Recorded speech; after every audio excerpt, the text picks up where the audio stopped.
Jeff Lennon, Provost here at Dunwoody, and on behalf of Dunwoody College of Technology, I want to welcome you to this morning's Leadership Lecture Series. It happens every month on the first Thursday of the month. And I'm going to ask our Dean of Construction Sciences to introduce our guest speaker for today. And our Dean of Construction Sciences is Bridget Reynolds. So Bridget, you take it away. Welcome to our C. Charles Jackson Leadership Series program. As Jeff mentioned, I'm Bridget Reynolds, Dean of Construction Sciences and Building Technologies, and a member of the Dunwoody College of Technology Alumni Association. It's my pleasure today to introduce George Sherman. George Sherman has planned and delivered multi- and single-family housing for more than 35 years. As principal of Sherman Associates, he has developed more than 8,500 rental units and more than 1,200 for-sale housing units. The total value of his development portfolio exceeds $2 billion. Sherman Associates is an award-winning development firm specializing in the design, construction, and financing of quality commercial hospitality and housing properties in Minnesota, Wisconsin, Iowa, Missouri, and Colorado. Over the past 35 years, Sherman Associates has become an industry leader in tax credit, affordable housing, and an industry leader in tax increment financing projects. They specialize in both new construction, the rehabilitation of existing buildings, and historic adaptive reuse. George is recognized as an industry veteran favored by cities and development partners for his ability to commit to a vision for development and deliver the expected results. George is involved with all aspects of Sherman's development efforts of both market rate and tax credit multifamily divisions, as well as the commercial, hospitality, and retail developments. Please join me in welcoming George Sherman. Well, thank you for the nice introduction. One of the things I'm not very good at is technology, so I'm going to come back to Dunwoody and get my PowerPoint technology degree. So, you know, one of the things that I have learned over 35 years is that learning never stops. And where you start with educational opportunities like Dunwoody, or whether it's the University of Minnesota, in life, you always have to be prepared to continue to learn. Success in our business is about problem solving, about learning, about collaboration. And almost all of those attributes start in a setting very much like Dunwoody. My background was a graduate from the University of Minnesota in biochemistry, which is about as far away from real estate as one can get. The joke was that if you can figure out how to put a bunch of molecules together and figure out a chemical reaction, you should be able to put a building together. But what you do learn is that it is about problem solving, whether it's when you're 21 years old or when you're 60 years old. The idea of being able to look creatively, intuitively, bring your skill sets together, work with others, listen, learn, and collaborate. And those are the tools that really apply to, I think, the construction business, they apply to development. And I think it's the key instrument that people can learn early on with institutions like Dunwoody or throughout their life. And continue to be willing to learn, continue to be a great problem solver, and collaborate with your fellows. A lot of the introduction, and really I want to talk a bit today about how you use those different skill sets in really solving some unique construction problems and industry problems in the real estate world. Sherman Associates, you know, we really do focus on the idea of building communities and enriching neighborhoods. This is not just a little slogan. It's been going on for 35 years, whether it be in North Minneapolis or in Milwaukee. We really look at how can we make a change in the community that we're impacting. Not just putting a building up, but it's a holistic approach of what do we have when we're done. It's more than bricks and mortar. It's about people's lives. It's about their jobs. It's about your impact for future generations. And our commitment is really to the core. You know, people at our company have to understand this is not a quick fix. Real estate is around for 40 years. People's jobs are around for 40 years. It's not something that you get into and out of in 12 months. We have really a long-term perspective, and I think you have phenomenal construction companies here in the Twin Cities that are in for a construction period of 50 to 5 years. We look at our developments, as I said, for being around 40 or 50 years, which are great. We need facility managers, we need people that can manage physical plants, we need people that can manage hotels for long periods of time. And we really try to focus on the expertise that it takes to develop really complicated urban projects. Many of our projects are on brownfields, contaminated sites, reuse of historic buildings such as the Midtown Exchange, the Sears building, other large facilities that are not by themselves simple to start with. We never get the opportunity to start with a piece of green grass. Everything we have become experts at never doing the same thing twice. And so again, it takes a skill set of being able to problem solve and do that. You've heard already that we started in 1979. I started doing townhome development up on Lindale, Plymouth. And if anybody can go back that far, sometime in 1968, 69, there were riots up in North Minneapolis that burned down quite a bit of the area along Plymouth and Lindale. And when you would drive up there in the 70s, it was an area that you probably try to keep driving by as quickly as possible. And we started doing townhome development in North Minneapolis, and really even to today continue to put a lot of resources into the job and educational needs and housing needs in North Minneapolis. We have, the slide says 400 employees. We just had our company advance a week ago, and I was informed we have 525 employees. So our slide is off here, but we're hiring about a little over 80 new employees a year, and over 40% of those are in the construction, building maintenance, and facility management areas. So it is an area that is going to continue to grow. For us, it's an area that we look at having great relationships with Dunwoody employees. And as you may have seen on some previous slides, we do historic renovations. The building up on the left is in St. Louis, Station Plaza. We do new construction. The ones in the lower level are in Burnsville. We do brownfield cleanup. We're cleaning up 150 acres in downtown Des Moines. That was part of Pittsburgh Des Moines Steel. There, the contamination goes below the water table. So you have to clean up down to the water table, and then you basically have to figure out what to do with that. It's a long, Pittsburgh Des Moines Steel was a steel mill that was developed in the 1920s. And it was literally the blight of downtown Des Moines because it took up 25% of the land area in downtown Des Moines. And finally, we have it cleaned up and have vertical buildings going on. It took us over 10 years to get the site cleaned up. You need a lot of engineers and architects to do these projects, and you need a lot of construction trades. We have some great buildings in Duluth and Des Moines. All of these, again, have kind of unique architectural features that have to fit into existing fabrics. We really do, time and time again, we focus about teamwork. There's no one person that can just handle these kind of complex problems. We have architects, we have construction managers, we have finance people, we have long-term building facility managers. When we sit down and talk about how to do a project, we bring everybody to the table, people that have to manage it for the next 20, 30 years, the architects that have to design it up front, the finance people, the environmental engineers, the surveyors. And so we start with, many of our initial meetings are with people with rooms about this size, so the number of people to help us solve the problems that we're trying to outline. In our company, we focus on development as a key component, but also construction. We have we can hire major construction companies, but we have our own construction team to manage and oversee it. We have a lot of facility management. We manage right now a little over 10 million square feet. It's not as big as some companies, but it is significant. Property management, accounting, human resources, and obviously marketing.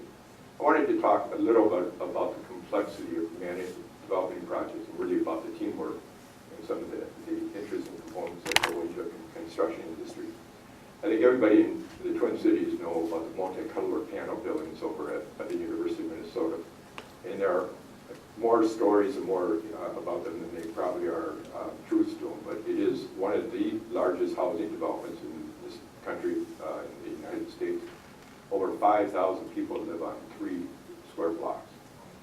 So it's higher density than almost anything in Chicago. It was built as part of the new town in town in the early 1970s, where there was a vision to do complete new, to start over again. So freeways came through and kind of desolated parts of Minneapolis, St. Paul, Chicago, and there was this concept, well, let's rebuild what we destroyed in very high density components and bring in kind of mixed use housing. Riverside Plaza was supposed to be 10,000 units. They built 1,300 before it went bankrupt. So great ideas are not always financially sound. But they put in mechanical boiler infrastructure systems that supplied heating and air conditioning for 10,000 units. But they, as I mentioned, only built 1,300. So you have a mechanical system, electrical systems that were designed for things that were way beyond the end product. They immediately ran into construction problems when they were halfway done, and so what they, back in those days, even to today, they started looking at value engineering. They were half built and they ran out of money. So they started to do things such as leave the elevators out of the elevator shafts. Right? That saves you a lot of money. You can then pull all your electrical and mechanical systems through the empty elevator shafts because you don't have to core drill and you don't have to pull them up through tiny holes. You can just bring all your mechanical systems through the elevator shafts and you don't have elevators in anymore.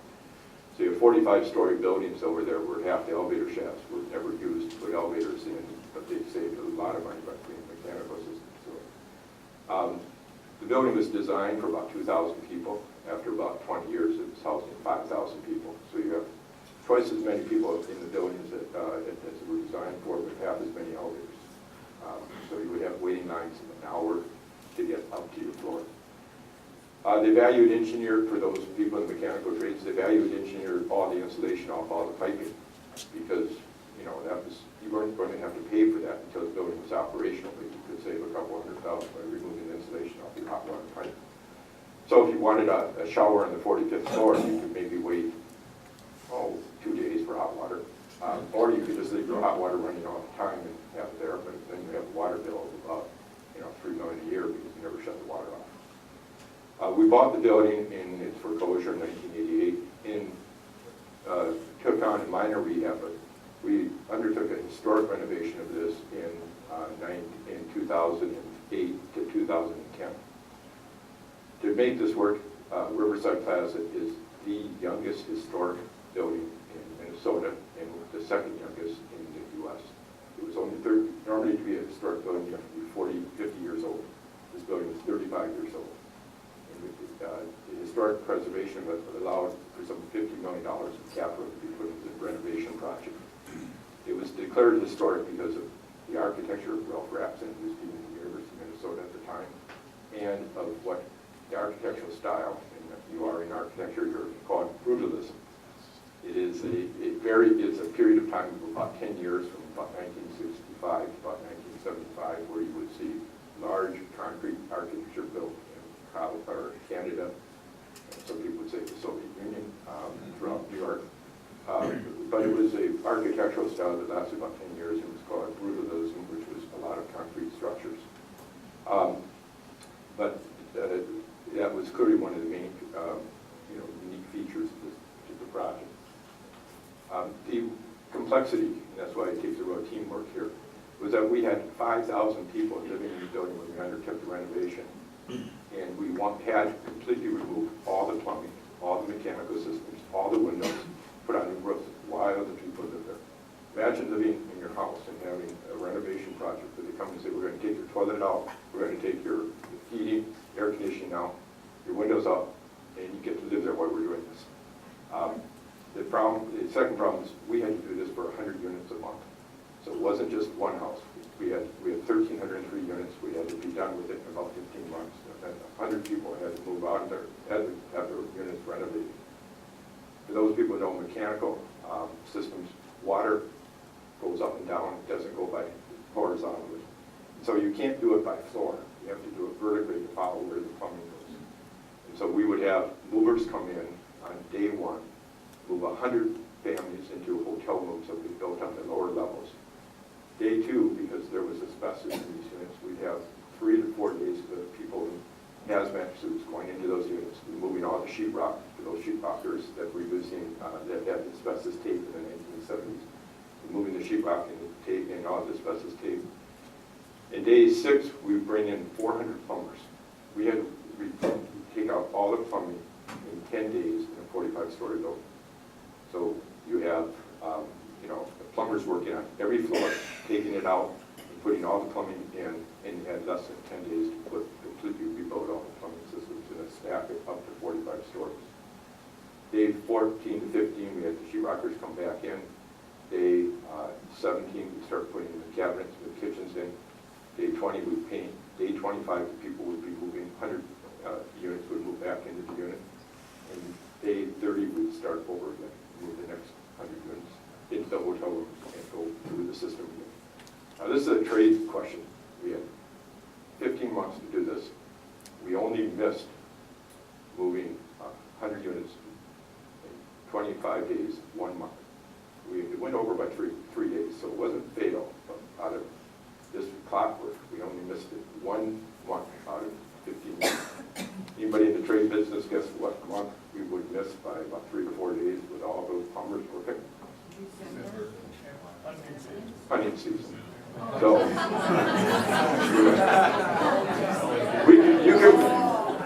you can pay overtime, you can pay double time, you can't pay honey time. And so, but everybody came back in December, we were back on schedule. So the goals, maintain long-term affordability housing for 5,000 residents. There's a waiting list. It's a really integrated community of different incomes. It does have a lot of immigrants living in it, but it has a phenomenal educational program. We really do put a lot of our company resources back into education. Out of the revenues for this project, we support one of the oldest charter schools on site. We have over 500 kids going to charter school from K through high school. We have the largest adult literacy program in the state. We have 400 adults going every quarter for English language. We have computer technology courses that we provide. We have 20 graduates every 60 days in beginning programming sources. And we spend a lot of time on education over there. Our charter school has a graduation rate of 99%, which is one of the highest in the state. And we've had our first round of doctors and attorneys graduate from the University of Minnesota from some of our programs. And we have a close collaboration with Fairview Hospital and medical technology training program. So we have kids to adults integrating from our educational programs right into some of the Fairview Hospital job opportunities. It's 2 million square feet, and as I mentioned, it is the simple replacement of the plumbing and putting insulation back on the pipes meant that people didn't have to keep the water running. Our water bill in the first year dropped by over $1 million just by putting back in the maybe $200,000 worth of insulation that we left off the pipe. And this is, it was a life or a lesson many have learned about the importance of long-term affordability, long-term energy cost savings for projects of this scale. We're very proud of the new project that will open up in 30 days in North Minneapolis, and this is also about problem solving. North Minneapolis has a particular unique problem that it's national headlines because we do so phenomenal in the state of Minnesota, education-wise and job-wise, with institutions such as Dunwoody. It is very apparent when we don't do well. And in North Minneapolis, Minnesota has nationally the highest discrepancy between Afro-American educational and job opportunities and our main Caucasian, our main workforce opportunities. And it is a lot based in, when you talk about here states such as Alabama or Mississippi, you expect there to be big differences, but you don't expect that the biggest difference between graduation rates in high school and college are in Minnesota. In North Minneapolis, we have a graduation rate for Afro-American males of less than 38% in high school. For those in upper education, whether it be Dunwoody or 2- and 4-year colleges, our graduation rate for Afro-American males who are accepted in Choate Day 1 is less than 10% in our 2- and 4-year colleges. If you were to advertise, Dunwoody was to advertise that our graduation rate for Afro-Americans that are at Dunwoody is 10%, you probably wouldn't be an institution. But that's our graduation rate for our 2- and 4-year colleges in Minnesota. And there is not college readiness. We have a huge gap between what happens that last year in high school and the last 2 years in high school, that first year in college. What we're attempting to do in North Minneapolis is to bring the institutions together, where there is a program between the Minneapolis School District and our 2- and 4-year colleges, in classrooms such as this, or even in smaller, where there is a hand-holding of the teachers from high school to the first semester of college, to be ready, to have kids ready for college readiness, where they are learning their homework assignments, they're learning how to be prepared for the classroom, so that if they get through that program, that our 2- and 4-year colleges are ready to accept them, and that they have a better outcome. We're also faced with low high school graduation rates, which means that we have to address that issue. And we also have some real health care and job opportunity issues up there. So if you come to what is now 800 West Broadway on September 5th, 15th, you'll have a partnership of the Minneapolis, or the state of Minnesota PE, which are Jobs and Training Center. You'll have our Minneapolis School District. You'll have our 2- and 4-year colleges, all in common settings with a common counselor walking you in and saying, we can get you a job now, or we can get you a job when you finish your GED, or we can get you a job in 2- and 4-year colleges. But here's the program. This is already helping. And it's really a partnership. I think it's the first one that we've known in Minnesota. I think it's one of the first in the country where we're trying to bring the 2- and 4-year public education, our state of Minnesota, and we also are addressing some of the mental health and drug abuse issues in this group by bringing in Hennepin County and North Point Medical Center. It is, when you hear about the news, so much of it is North Minneapolis right now. So much of it is the lack of jobs and lack of job opportunity. And this is really a private attempt with public partners to make a difference. We're basically donating buildings, about $8 million, and it's basically rent-free to tenants. And in exchange, we expect that they perform and provide education and jobs to the community. But it is part of our company give back. This is for those people who remember the building, this was a 1950s workery dealership at 800 West Broadway. It's been liquidation furniture stores, it's been dollar stores, and now it's exterior skin will be going on this week to make it a very vibrant building at a very prominent location in Minneapolis. So it is, many of the trade were, it is clearly about jobs, the integration of jobs, the integration of education together, and the importance of education for people getting jobs. We are really venturing into some of the very unique construction techniques that are going on in the country right now and trying to address energy efficiency and long-term sustainability of properties. In downtown St. Paul, if anybody knows the history of St. Paul, it was really one of our first, I think it was Pig's Eye at one time. It was a place that people would get off steamboats as far north as people would come from St. Louis or Louisiana. And it was also an area that had some of our first industries. So you had some of the first coal gasification plants and some of some of the first heavy industries on the riverfront downtown St. Paul. And if you look at that area in downtown St. Paul, and you wonder why is that area not developed, it's usually because it's contaminated. And there was an area called Westside Flats that used to be home to American Hoist. Before then, and if you look back in the 1880s, it was some of the first gas or coal to gas production facilities in the Midwest, and heavily contaminated. And so we've undertaken about 50 acres of cleanup on the riverfront in downtown St. Paul for really a new city called Westside Flats. It will have about 1,500 units when we're done. And we are now exploring the potential to significant passive house construction energy efficiency construction way beyond LEED. LEED is a program that is mostly meant for holistic building approaches, which include transportation, material reuse, water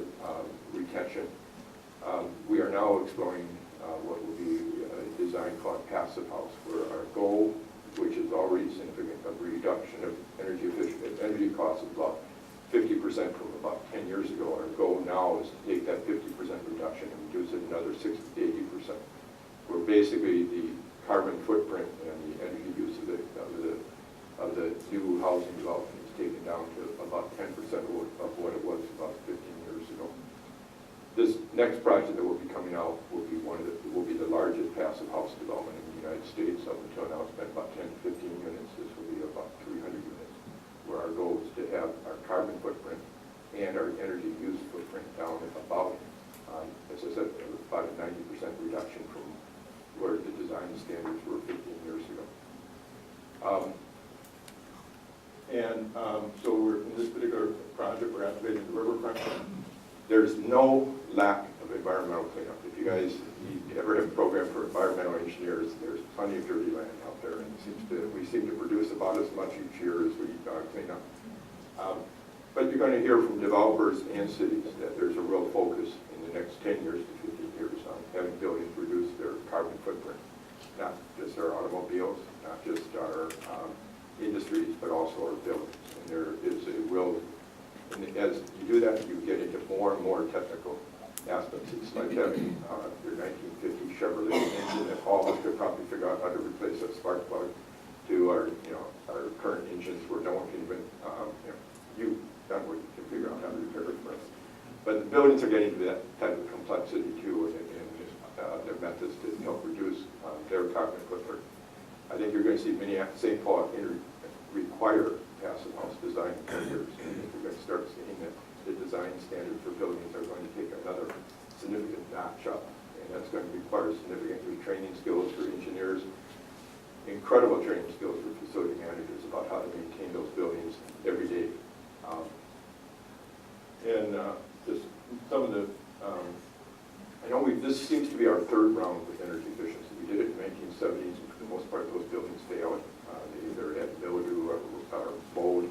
We had the privilege of rebuilding them. In the 1990s we tried it again, but energy prices dropped, and so the economic savings didn't seem to materialize. This round is about as much about reducing carbon footprints as it is about energy savings. So there's some real unique aspects going into buildings. We really, try to impact the communities throughout the Midwest. And I bring this up because, it's more than just, the buildings in our mind, it's also impacting the communities. We undertook and just started construction on a historic renovation of the North Shore Theater in Duluth, Minnesota. This building was in the 1920s. It was a vaudeville playhouse. 1940s, it was a movie theater. 1960s, they added the second screen. 1980s, it became a striptease club, and which is the natural inclination of urban historic theaters. You start with the theater, it lasted about 15 years, 70. You put in the movie theaters, and then they became the bars and the use. I bring this up because this is really about a whole community. It's about the arts community. It's about a very complex historic renovation and bringing together different finance sources to make this work. For those in the construction building, when they moved in, when they converted to movie theaters, they reversed the seating and put in steel beams inside this historic building so they could put screens that faced the opposite way of the original theater. So they reversed engineered the buildings that could put movie screens in, multiple movie screens in. We now have the task of going in there, removing these huge steel beams and reversing the floor plate so that it goes back to its historic floor plate. We're rebuilding the marquee that was taken off the building. And this has about as many different sources of financing, none of them which is debt. But theaters do not make money. They don't make money when they open up, and they don't make money 30 years later. So you have to do a $30 million rent project and have no debt, no permanent financing on it.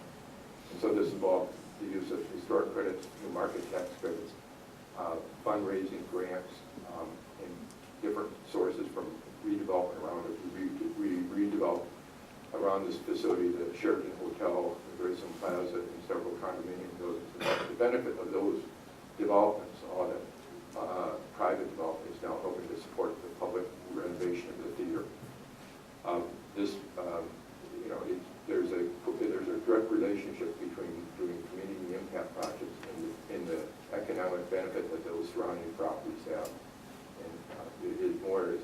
about buildings, it's more about how we impact the overall community. This, when it's done, it was empty, it's been empty for about 8 years. When it's done, it will have about 200 employees.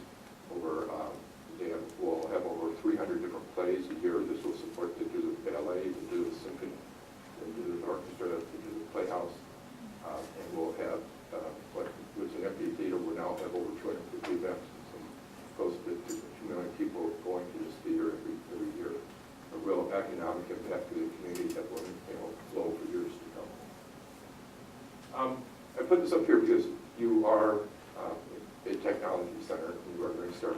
You do work on mechanical systems, and there is going to be a ever-increasing need, talking about ways to improve the energy efficiency and reduction of energy sources for buildings. There's a lot of conversations going on right now in the Twin Cities. You're going to see some of the very first ones occur in the next 2 to 3 years about buildings, whole campuses going on to solar gardens. You really don't produce your energy from that. You still produce it from the power plant, but you sell your solar gardens back to your power plant. Our company goes at 80% of all of our buildings within the next 5 years. We'll be supplying enough solar energy to supply the amount of heat or electricity that those buildings use. That will require us to invest close to $40 million into solar gardens around the Twin Cities. And so it's a major impact, it's a major goal of our company to start looking at ways to reduce our carbon footprint, investing in other sources. You're going to be seeing a lot of engineers, a lot of surveyors lay out in solar gardens, a lot of mechanical people trying to figure out how to use their buildings, the energy usage to match the amount of energy you're using with the amount of energy that you're producing. So what used to be probably a janitor's closet for your mechanical guy is now becoming a computer spreadsheet about how to monitor your energy use every day, the amount of energy production that you're doing every day. I just think it's a really, really exciting time to be in this kind of field. I was asked to talk a little bit about the industry, and our own feeling is that we are going to be entering a period of a couple years of slowdown from what has been a fairly moderate, healthy period.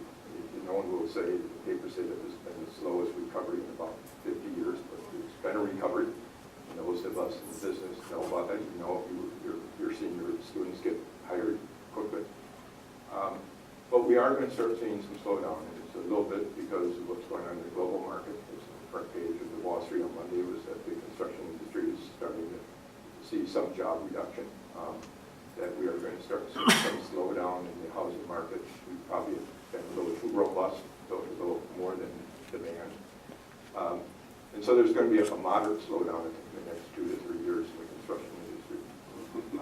I think we continue to see really high construction costs impacting our business. Our construction costs have gone up higher than our revenue. And everybody predicts it, that interest rates, that the Fed will raise interest rates. Nothing is more dependent on interest rates than probably the construction industry. We all saw that in these 3 cycles. It is a pretty direct impact. You can almost, you talk about some impacts being maybe correlated or somewhat correlated. It is interest rates and construction are very closely impacted to each other. The people that are talking, the bankers certainly are talking about a moderate recession in about 2 years. And that would be about historically right. We would have had about 12 to 14 years of economic growth, and about every 10 years we have some type of economic correction. I think good news for Dunwoody is that regardless of this, there's a tremendous need for young workers to replace the retirees. Even with a recession, even with moderate recession or some slowdown, we have so many more people retiring in our industries than we have, and to fill a new position that would continue to be a strong need for educated, highly educated people entering the construction business. There are so many things that are changing in the industry. We are using new buildings, new systems. And many of the products that we were using 15 years ago are no longer being used. That certainly is that's certainly our building product, and certainly our mechanical systems. We're designing smaller living spaces and smaller workspaces. There's a lot of focus on urban. I think the urban area will suburban area for the next 15, 20 years is because of demographics, because of transportation. And there really are shifting demographics. We have growth states, we have an aging population, and we have, and it will continue to be, a more mobile workforce, whether it's live at home.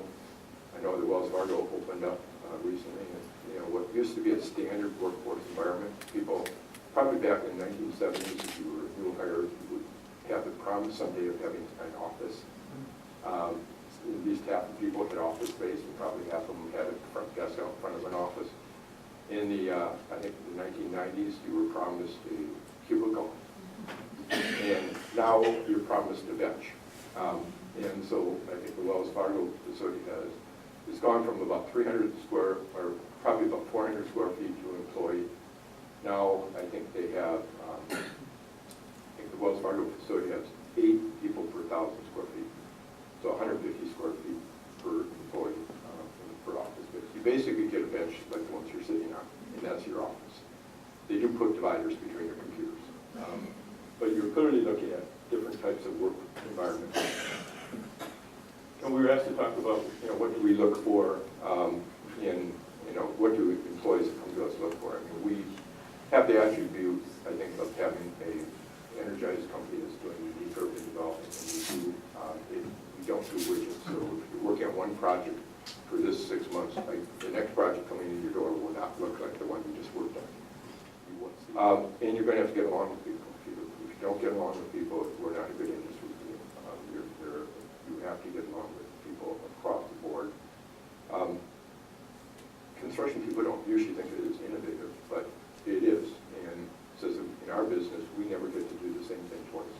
So if you're not capable of being innovative, you won't be able to figure out the problem that's in front of you, because no one else, it has not been, for the most part, it's not been solved before, or it has not been dealt with before. You have to think outside the box. And you have to have a commitment. There are days that are tough. You won't be able to see the solution. You're going to have to stick to it until you do. What we look for, clearly, is a lot of what other companies look for: integrity. We have to stand behind our product. We have to stand behind our word. Accountability is getting it done. At the end of the day, you're going to have to, you're going to have to own your work. It's about consistency, being there in having a certain quality level to your work all the time. Teamwork, we work in teams of 5 to 6 people. We can work in teams of 20. If you're not there, you're not there. Respect for each other, customer focus. I'm going to again highlight education. Every month we have a day, like half a day set aside, where we get as many of our employees together for educational opportunities on new fronts, to learn more about our industry, more about our financing. The old dogs that don't learn new tricks are old dogs. If you are capable of learning, you're capable of being part of solving the problems and being part of the team. For the students and people coming in, I think it is, in this millennium generation, and I guess it's even younger than the millennium generation, we look for people that are inspired by the work. So we ask them, what is important to you? Why are you here? Who are your teachers? What have been, who do you look forward to? Who are your heroes? How are you going to continue to learn? Are you committed to learning? Are you improving your knowledge base? And our company is really focused on what we